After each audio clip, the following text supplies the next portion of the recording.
Good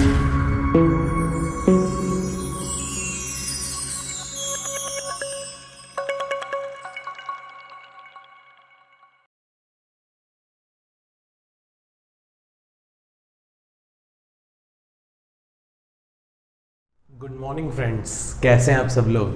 बढ़िया, चलो अच्छा ही होना चाहिए।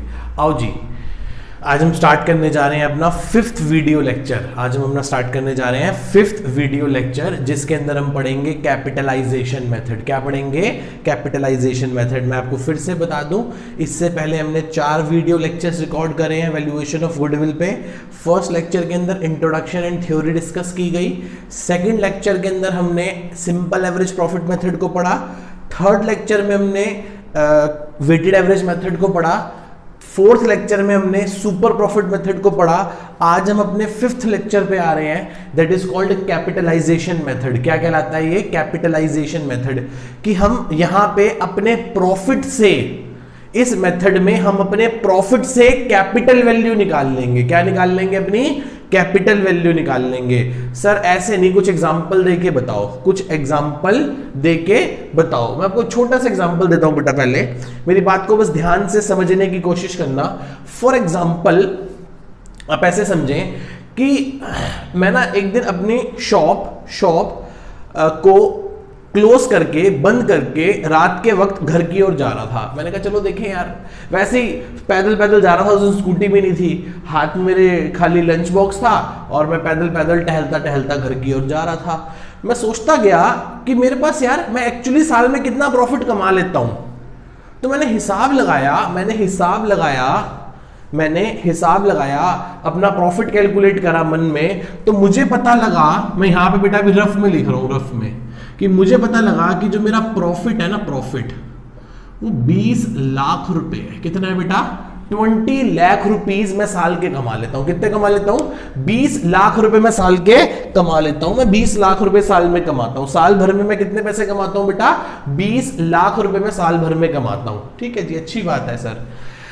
फिर मैंने हिसाब लगाया कि हर व्यक्ति अपनी लगाई हुई कैपिटल पर ही कुछ ना कुछ प्रॉफिट कमाता है। जितने पैसे उसने बिजनेस में इन्वेस्ट कर रखे हैं, कैपिटल में इन्वेस्ट कर रखे हैं, उसी को तो कमाता होगा। इट मींस प्रॉफिट को कैलकुलेट करने का फॉर्मूला क्या होगा? कैपिटल एम्प्लॉयड इनटू में rate of return is equals to profit. यही ना? कैपिटल एम्प्लॉयड इनटू में रेट ऑफ रिटर्न इनटू में इज इक्वल्स टू प्रॉफिट। मुझे ये नहीं पता कि मेरे बिजनेस में कैपिटल एम्प्लॉयड या मेरे बिजनेस की इस कैपिटल एम्प्लॉयड को क्या बोल सकते हैं? Net assets. क्या बोल सकते हैं? नेट एसेट्स कितनी है, मेरे को ये नहीं पता। पर मुझे ये तो पता है कि मेरा प्रॉफिट कितना है। तो प्रॉफिट अपॉन में आरआर, ये फॉर्मूला बन गया। इसका मतलब मैंने हिसाब लगाया था कि मुझे कितना प्रॉफिट हो रहा है? 20 लाख का।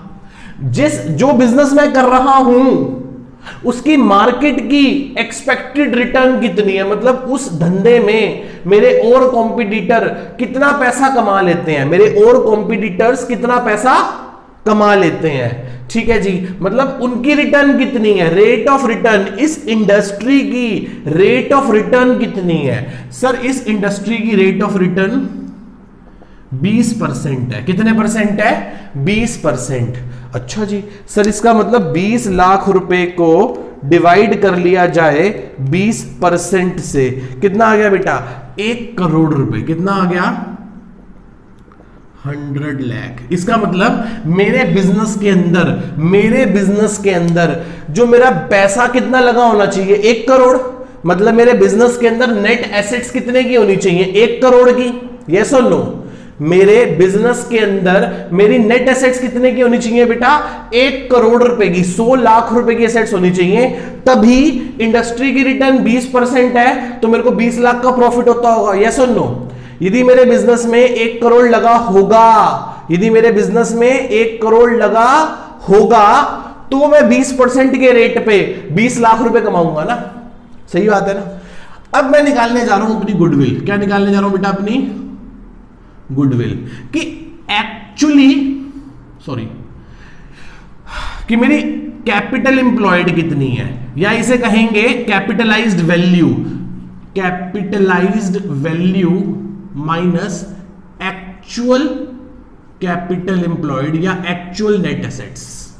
बताना मेरी कैपिटलाइज्ड वैल्यू कितनी है, मेरे बिजनेस में कितना पैसा लगा होना चाहिए, मेरे बिजनेस में 1 करोड़ रुपए लगा होना चाहिए, तभी तो मैं 20 लाख रुपए कमा रहा हूं 20% की रिटर्न पे। यस और नो, सही कह रहा हूं गलत कह रहा हूं भाई? 1 करोड़ लगा होगा तभी तो 20% पे 20 लाख कमा रहा हूं। सही बात है सर। हाँ, आपके बिजनेस में 1 करोड़ लगा होना चाहिए। मैं घर जाने की मैंने सोचने लगा कि यार क्या मेरे बिजनेस में 1 करोड़ की नेट एसेट्स है, क्या मेरे बिजनेस में 1 करोड़ की नेट एसेट्स है।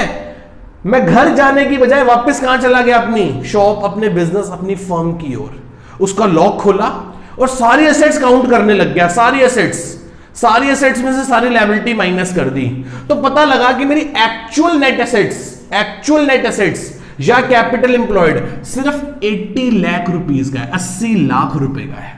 या सॉरी, एक काम करते हैं 75 लाख ले लेते हैं, कंफ्यूजन ना हो। 75 लाख मेरे पास जो नेट एसेट्स है ना 75 लाख की हैं। अच्छा सर, आपके पास नेट एसेट्स 75 लाख की हैं। सर आपके पास तो कितने की होनी चाहिए, 1 करोड़ की। सर आपके पास तो 1 करोड़ की एसेट्स होनी चाहिए, पर आपके पास सिर्फ कितने की एसेट्स हैं, 75 लाख की एसेट्स हैं। तो बेटा जरूर 25 लाख रुपए की ऐसी एसेट्स हैं, 25 लाख रुपए की ऐसी एसेट्स हैं जो दिखाई नहीं दे रही पर आपको प्रॉफिट कमाने में हेल्प कर रही है। तो बताओ ऐसी कौन सी एसेट होती है जो दिखाई नहीं देती पर हमारे लिए काम कर रही होती है? That is called goodwill. इसका मतलब 25 लाख रुपए की हमारी क्या है बेटा, गुडविल है। इसी को क्या बोलते हैं, कैपिटलाइजेशन ऑफ एवरेज प्रॉफिट। क्या किया हमने इसमें, हमने अपने एक्चुअल प्रॉफिट के बेसिस पे क्या निकाल ली, capitalised value of the business. मैंने बिजनेस की क्या निकाल ली, कैपिटलाइज्ड वैल्यू। इसका मतलब यदि मैं 20 लाख रुपए प्रॉफिट कमाता हूं और इंडस्ट्री की रिटर्न 20% है, तो मेरे पास धंधे में 1 करोड़ रुपए का एसेट्स होना चाहिए, तभी तो मैं 20 लाख कमाऊंगा। पर एक्चुअली मेरे पास कितने की एसेट्स हैं, सिर्फ 75 लाख की ही एसेट है। तो 25 लाख की एक ऐसी इंटेंजिबल एसेट है जो मुझको दिखाई नहीं दे रही पर मुझे बिजनेस में प्रॉफिट कमाने में हेल्प जरूर कर रही है, मुझे मेरे बिजनेस में प्रॉफिट कमाने में हेल्प जरूर कर रही है। That is called goodwill. क्या है बेटा, ये गुडविल है। आपको मेरा एग्जांपल समझ आया? वही चीज मैंने यहां पे लिखी हुई है और वही चीज मैंने बेटा 2 एग्जांपल्स में आप लोगों को समझानी है। ठीक है जी, स्टार्ट करें सर। अब स्टार्ट करते हैं लेक्चर। आओ जी, लेक्चर स्टार्ट करने से पहले मैं इस बात को रब कर दूं।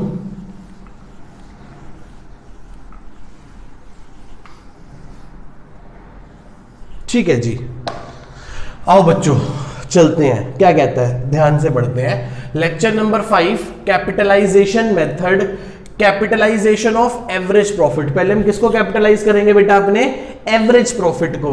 तो सबसे पहले कैपिटलाइज्ड वैल्यू निकाल लेंगे। कैसे निकाल लेंगे, वो जो एवरेज फ्यूचर मेंटेनेबल प्रॉफिट है, जो मेरा कितना था बताना एक बार, 20 लाख रुपीस था, जो 20 लाख कमाता हूं और इंडस्ट्री की एक्सपेक्टेड रिटर्न कितनी है, मतलब मेरे वाले बिजनेस को करने वाले सभी लोग इस इंडस्ट्री में, इस टोटल बिजनेस में, मतलब जैसे मान लो फार्मास्यूटिकल इंडस्ट्री है जिसमें कौन आ गए, रेनबेक्सी, सिप्ला, पारस फार्मास्यूटिकल्स और बहुत सारी दवाइयां बनाने वाली कंपनियां आ गई। तो इनका एक्सपेक्टेड रिटर्न कितना है, ये सभी लोग अपने लगाए हुए बिजनेस में पैसे पे कितना कमा लेते हैं, 20%। तो मुझे लगाया हुआ, इन्वेस्ट किया हुआ, एसेट्स में लगा हुआ पैसा ही तो क्या करना है, कैलकुलेट करना है। तो मैंने क्या किया, मैंने मान के लिए मुझे पता है कि मुझे कितने का प्रॉफिट होता है, 20 लाख का। किस पे, 20% पे। तो मेरे बिजनेस में कितना पैसा लगा होना चाहिए, 1 करोड़।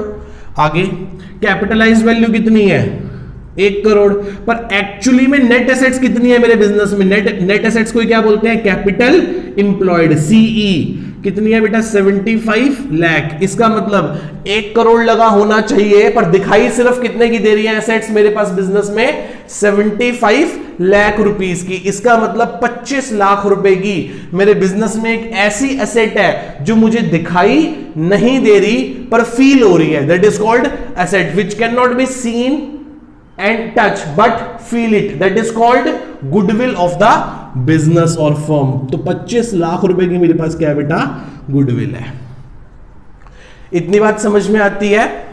सर ये नेट एसेट्स या इसे क्या कहेंगे, कैपिटल इंप्लॉयड, इसको कैसे कैलकुलेट करते हैं बेटा, इसके बारे में हमने लास्ट लेक्चर में बहुत अच्छे से पढ़ा था। मैं फिर एक बार आपको बता दूं कि कैसे निकालते हैं। सारी एसेट्स में से क्या माइनस कर दो, बाहर वालों का पैसा, आउटसाइडर्स लायबिलिटी। आउटसाइडर लायबिलिटी में दोनों आ जाएंगी, non current liability plus current liability. क्या आ जाएगी मेरे बेटा, non current liability and current liability.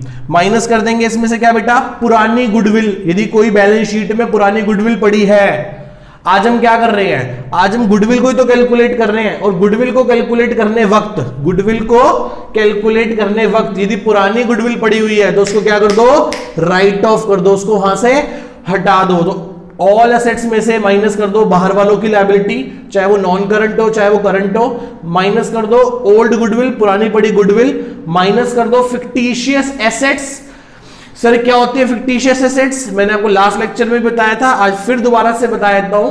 P&L का debit balance, advertisement suspense account, advertisement suspense account, research and development expenditure, miscellaneous expenditures and so many more, और भी बहुत सारे हैं। तो वो सारे के सारे क्या होते हैं बेटा, हमारे फिक्टिशियस एसेट्स। ये कहां होती हैं सर, ये सर बैलेंस शीट की एसेट साइड में पड़ी होती है। कहां पड़ी होती है, बैलेंस शीट की एसेट साइड में पड़ी होती है। इसके बारे में हम आगे चल के चैप्टर नंबर 5 में बहुत सारी बातें करेंगे। नेक्स्ट फिर क्या होती है, यदि कोई हमारे पास क्या पड़ी हुई है, नॉन ट्रेड इन्वेस्टमेंट पड़ी हुई है। क्या पड़ी हुई है बेटा, नॉन ट्रेड इन्वेस्टमेंट पड़ी हुई है, उसको माइनस कर देंगे तो ये क्या निकल आएगी, मेरी नेट एसेट्स निकल आएंगी। क्या निकल आएंगे मेरे बेटा, नेट एसेट्स निकल आएंगी। ठीक है, नेट एसेट्स को माइनस करोगे तो क्या निकल आएगी, गुडविल निकल आएगी। Got it? यहां तक मेरे सभी दोस्तों को, भाइयों बहनों को समझ में आता है? क्या हम आगे चल सकते हैं? हाँ जी सर, आगे चल सकते हो। तो दो बेसिक एग्जांपल है, बहुत सिंपल एग्जांपल है, ये दोनों एग्जांपल मैं आपको समझाता हूं, फिर हमारा लेक्चर क्या हो जाएगा बेटा, ओवर हो जाएगा। छोटा सा ही लेक्चर था ये हमारा। आओ शुरू करें करना। अ फर्म अर्न्ड, बेटा राइटिंग ना समझ आए तो मैं आपके साथ साथ डिक्टेट कर रहा हूं, समझ जाना। A firm earned ₹60,000 as profit. Firm कितना प्रॉफिट कमाती है, 60,000 रुपए। The normal rate of return, the normal rate of return is being 10%। मतलब नॉर्मल रेट ऑफ रिटर्न कितना है, 10% है। Assets and liabilities of the firm is ₹7,20,000 and 2,40,000। इस firm के पास जो एसेट्स है वो 7,20,000 के हैं और जो लायबिलिटीज है वो 2,40,000 रुपए की है respectively. Find the value of goodwill, किसकी वैल्यू निकाल के दिखा दो बेटा आप, गुडविल की वैल्यू निकाल के दिखा दो by capitalisation of average profit method. कौन से मेथड के हिसाब से, capitalisation of average profit method के हिसाब से। आओ जी निकाल लेंगे। गुडविल का फॉर्मूला होता है capitalised value minus net assets. वो सब हम वर्किंग नोट में निकाल लेते हैं। चलो आओ, वर्किंग नोट्स। पहले क्या निकाल लें, कैपिटलाइज्ड वैल्यू निकाल लें। क्या निकाल लें बेटा, कैपिटलाइज्ड वैल्यू। वो कैसे निकालेंगे, प्रॉफिट अपॉन आरआर। हम कितना प्रॉफिट कमाते हैं बेटा, 60,000 रुपए का। एक्सपेक्टेड रिटर्न कितनी है, 10%। तो इसका मतलब मेरे बिजनेस की वैल्यू सिर्फ कितनी होनी चाहिए, 6 लाख रुपए।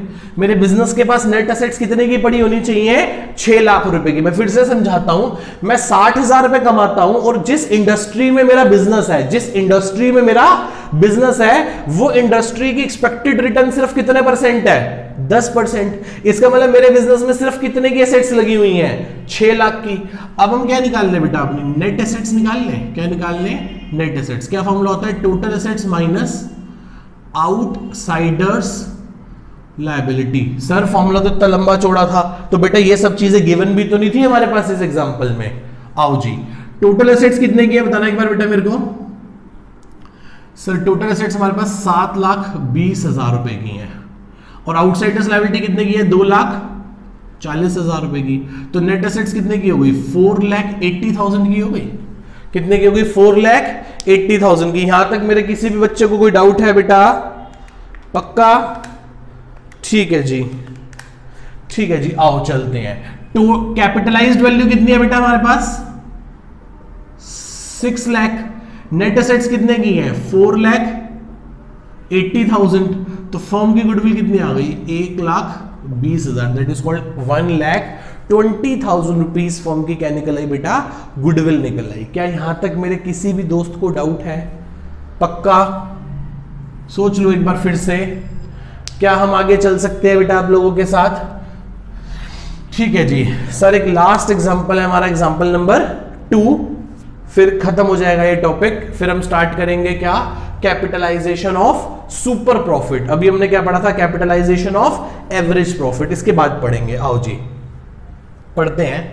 वो कह रहा है A and B are the partners in a firm. कौन कौन पार्टनर है फर्म के अंदर, बताना बेटा। ए और बी पार्टनर है एक फर्म में, जिनकी कैपिटल 2.5 लाख रुपए ईच है। ईच वर्ड लिखा है ईच, मतलब 2.5 लाख ए के और 2.5 लाख बी के हैं। They both having a current account balance of rupees 30,000 and 20,000। उनके करंट अकाउंट में कितने पैसे पड़े हैं, 30,000 और 20,000 respectively. The average profit of the last 5 years, पिछले 5 साल से हम एवरेज कितना प्रॉफिट कमाते थे, ऑन एन एवरेज हर साल 1 लाख रुपए तो कमा ही लेते थे। मतलब ऐसा होता होगा किसी साल 80,000 कमाते होंगे, किसी साल 1,20,000 कमाते होंगे। तो ऑन एन एवरेज यदि 5 साल की एवरेज की बात की जाए तो हमारा प्रॉफिट कितना है, 1 लाख रुपए है पिछले 5 साल में। समझ पा रहे हो मेरी इस बात को? फिर वो कह रहा है रिटर्न कितने परसेंट है, 10। वो कह रहा है rate of return is 10%। Rate of return कितनी है बेटा इसकी, 10% रिटर्न है। रेट ऑफ रिटर्न कितनी है बेटा इसकी, 10% है।